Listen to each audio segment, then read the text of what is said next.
We talked about Medicare. Now let's talk about Medicaid. Keith has joined us. So what's the difference between Medicare and Medicaid? There's quite a bit of difference. Mostly Medicare is not means-based tested.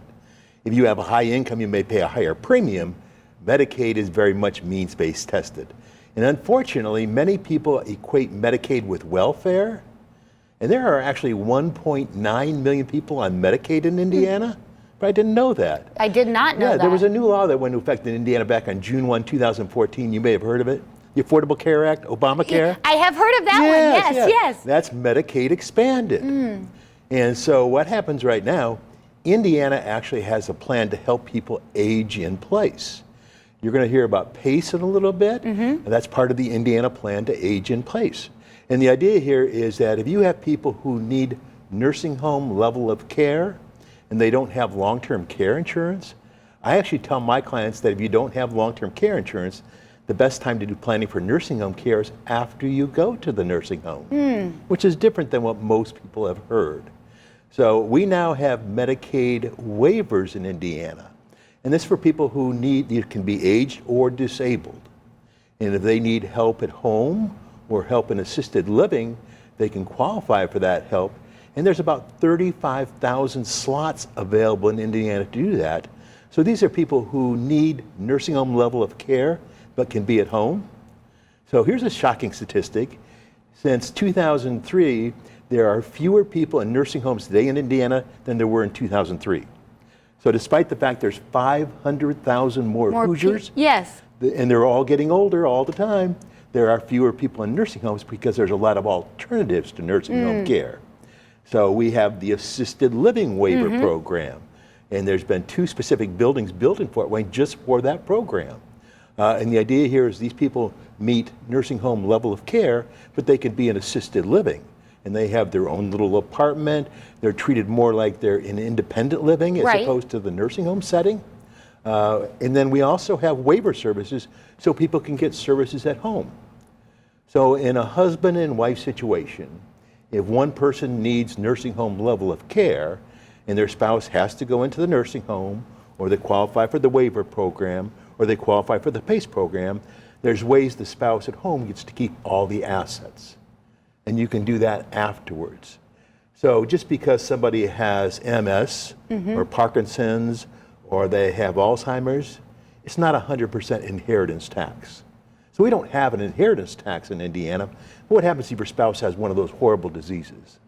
Well, there are ways that you get to keep the assets for the community spouse so they have enough money to live on, enough income to live on. Because in the past, I feel like people have thought that they had to either get a divorce or they had to get rid of all of their assets just so their spouse could qualify for that care. Yeah, in the early 1980s, judges were going into nursing homes in Florida and they were granting bankruptcies and divorces because as a married couple, you could only have $3,000 to qualify for Medicaid.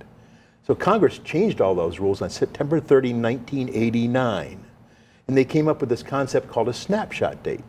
So the first time somebody goes into an institution and they are there for more than 30 consecutive days, that becomes their snapshot date going forward. So they take a look at what the assets are of the husband, what the assets are of the wife, what their joint assets are, and that determines what you have to do for planning later on down the road. So let me just give you one example. So dad's at home, mom goes to the nursing home. Nursing homes are 85% women. I got to think every time they sell a long-term care insurance plan to a man, they go, we won. So dad's at home, and he's got an 80-acre farm, and he's got $200,000 in the bank, and mom goes into the nursing home.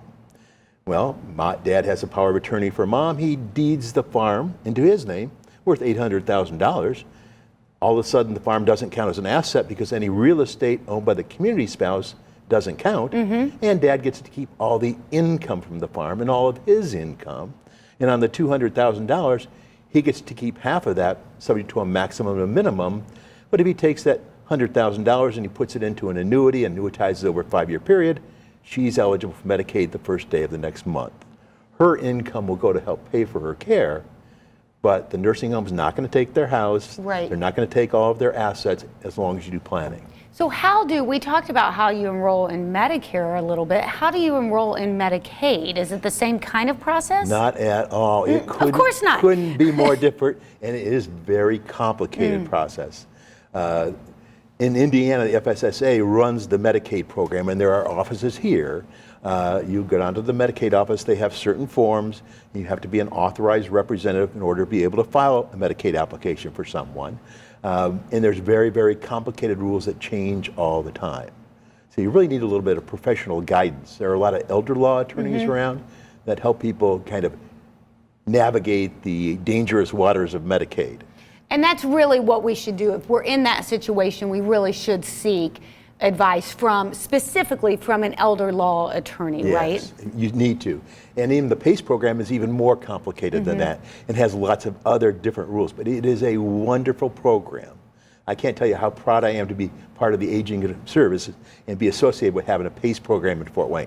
Well, it is complex, and you need to have professional help to navigate it, but the benefits are so great when you get there. And we do want to talk about that benefit of PACE because it is an amazing. It's an incredible program. It absolutely is. So we're going to talk about PACE with Lisa coming up next.